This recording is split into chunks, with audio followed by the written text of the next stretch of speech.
yesterday's games. The Ravens took a knee before the anthem and were booed by their home fans. Then they stood when the anthem started. Most of the Detroit Lions locked arms while 2 players kneeled during the anthem. Several Lions players said team owner Martha Ford told the team last week that if they stand for the anthem, she would financially support issues that the players are concerned about. Shannon, what's your reaction to everything we saw yesterday? Skip, I want to start with Baltimore first, but I'm going to start with Detroit. Okay. I want to commend Ms. Ford for offering her support, for helping the young men that were that's on her roster and helping her community.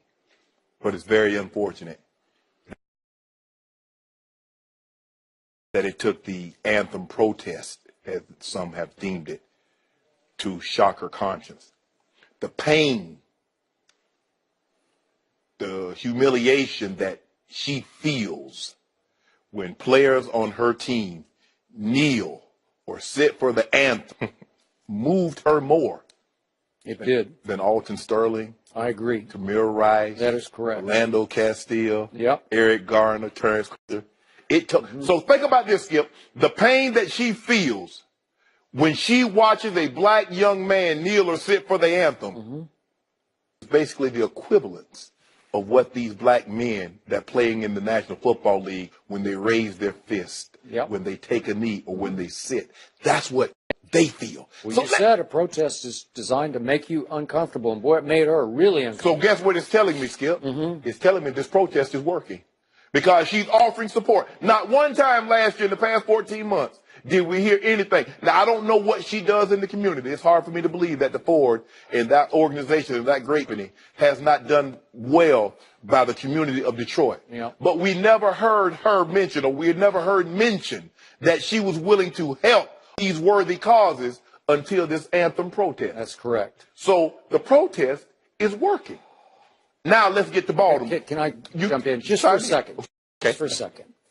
For me, the reason I found what Martha Ford did so offensive, and I don't want to be too hard on her, she's 92 years of age. Okay, but she was trying to do what she thought was right, but a protest can have no price. No. You can't buy it out. You can't, no.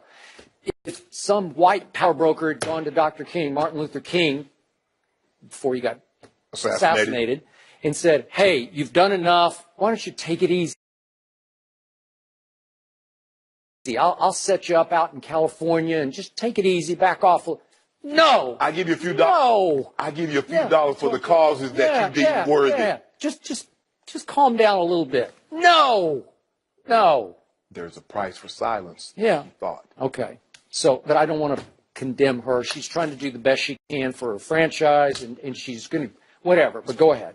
No, the kneeling hurts her so much that she's willing to do that. Skip, now let's go to the Baltimore Ravens. Now, the Baltimore Ravens did kind of what the Cowboys did, but they say they're going to do it in prayer.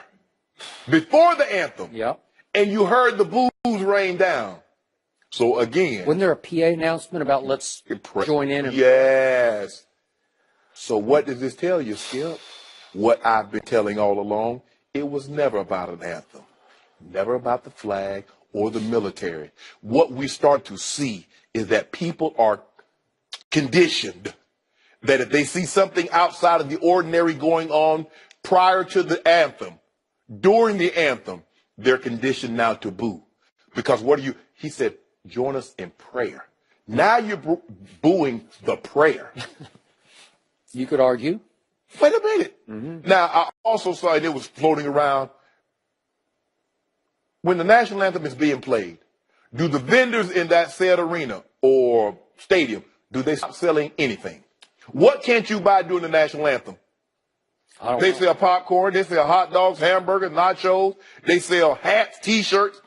So I just want to make sure, because I see people talking, people have their hats on, people buying things. So only the athletes are to stand at attention while everybody else go about their normal life. Or when you're sitting at home, Skip, how many people you think when the anthem comes on that they stand at attention?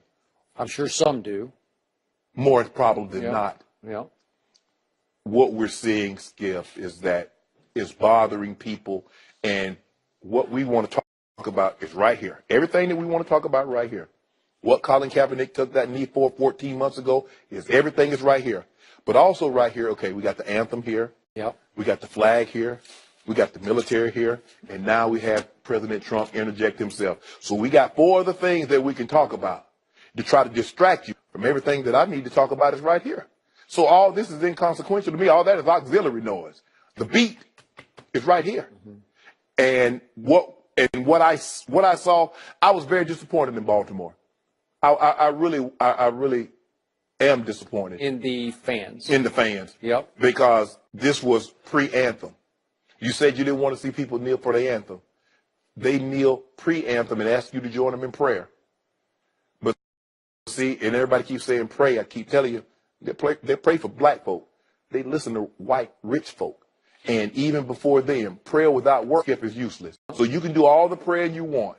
But if people are unwilling to work towards that common ground, prayer is not going to have the effect that it needs. So I'm disappointed.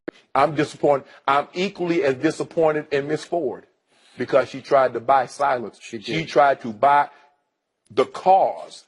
I mean, you think, Skip, she gets the same hurt from seeing young men sit or kneel or raise their fist during the anthem as the community that's being affected by the very thing that they're trying to protest. Mm-hmm.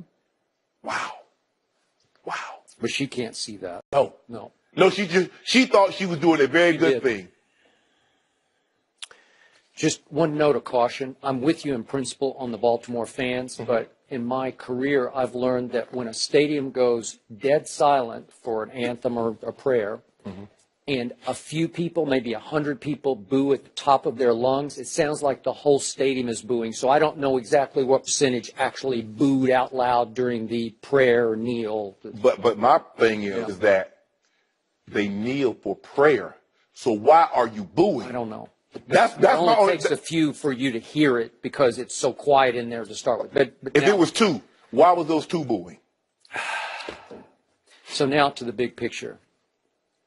I am astounded by the chaos.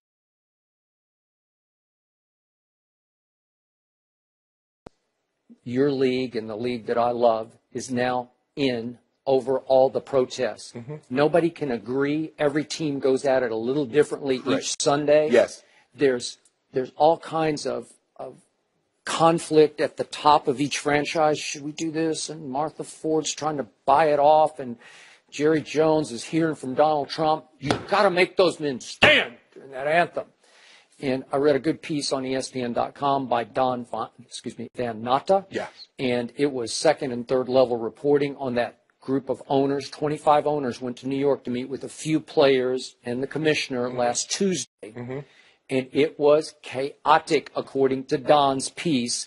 And it got so bad that the NFL spokesman, Joe Lockhart, who's a VP of communications, who used to be Bill Clinton's press secretary, spoke out in a media conference call and said that players talking about racism and police brutality is real locker room talk. And obviously it was a brazen shot at our president mm-hmm. over the remark he once made about locker room talk. Mm-hmm. And that the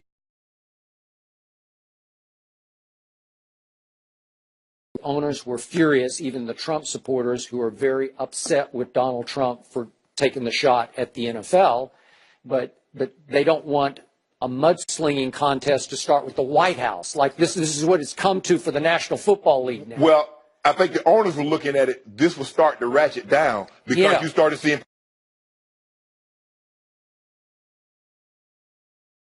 people fewer and fewer athletes raise their fists or take a knee or take a seat. And when he said what he did, now he brought it all back into play. It really leveled off, yes. Right?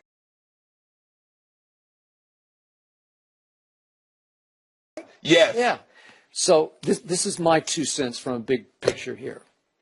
I was astounded that Adam Silver, the commissioner of the other league, the NBA,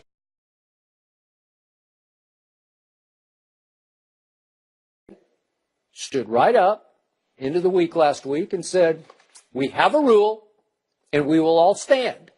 And I thought, LeBron isn't going to like that. Right. Chris Paul isn't going to like that. Mm-hmm. go down the line. Right. You know, somebody the superstars are not going to be in lockstep over the this. KDs, the LeBrons, and the so Steph the Currys. first team that got tested was the champs, Golden State, Right. who have a coach who's extremely outspoken against Donald Trump. And after the game, after they all stood for the anthem, no problem, did just business as usual, they all said, we're good, we're fine. Right. And so I'm trying to think,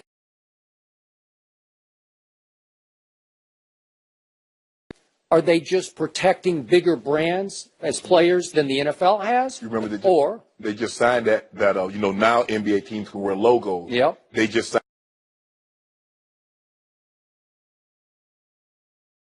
signed the most lucrative logo deal. Yeah. I think it's about what, $20 million a year.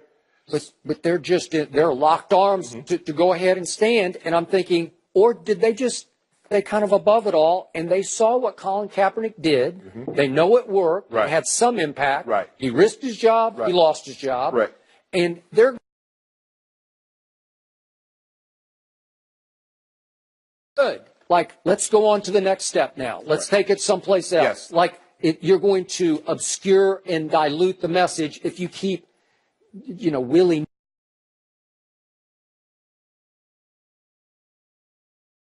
sort of protesting a little bit here, a little bit there, and then this team does this, and this team does that, and everybody's like, what's going on here? You know what, Skip? Yesterday watching it, I think the biggest influence that I see was Cam Newton. And that's a good one to end because on. you remember Yeah. in his GQ article, I think it was August of last year, he says, as a nation, we are beyond racism. And last week he said Colin Kaepernick is a legend He is. for giving up his career for this cause. Yeah. And for him to raise his fist after scoring 50 touchdowns via running, for him to do that and do this gesture lets me know that this is resonating. It's hitting home with him. Now, I don't. That gesture, the raised fist, Yes. very simple, very powerful. Yes. Right? With 1968. Yeah. So I don't skip. Maybe it was a combination. Maybe it's the Colin Kaepernick situation, or maybe it was what Mr. Richardson tried to suppress them from doing, that he got an opportunity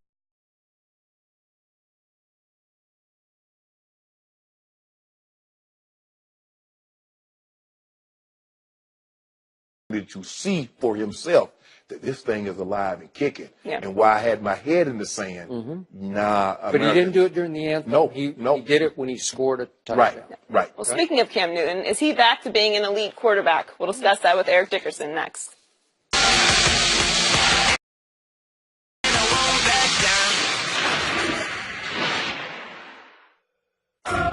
Lucifer, I want to talk about your wings. Then you're back. My father always has a plan. I have held the real truth back. Detective, I'd like to show you who I really am. Lucifer returns tonight at a new time, 8/7 Central on Fox. Spicy, smoky, yes. KFC's Nashville Hot is the best. No. Honey Mustard Georgia Gold is the best. Nashville Hot. No. Oh, which one is it? Don't ask me, I'm just a painting. Try both delicious flavors at KFC.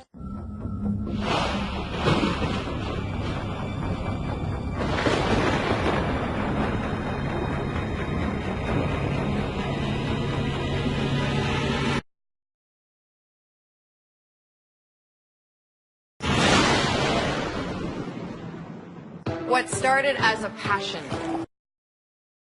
has grown into an enterprise. That's why I switched to the Spark Cash Card from Capital One. Now I'm earning unlimited 2% cash back on every purchase I make. Everything. What's in your wallet? Building a website in under an hour is easy with GoCentral from GoDaddy. In fact, 68% of people who have built their website using GoCentral did it in under an hour. And you can too. Build a better website in under an hour with GoCentral from GoDaddy. Coke Zero is now Coke Zero Sugar with Coke taste. Some people were excited to hear the news, some were skeptical. So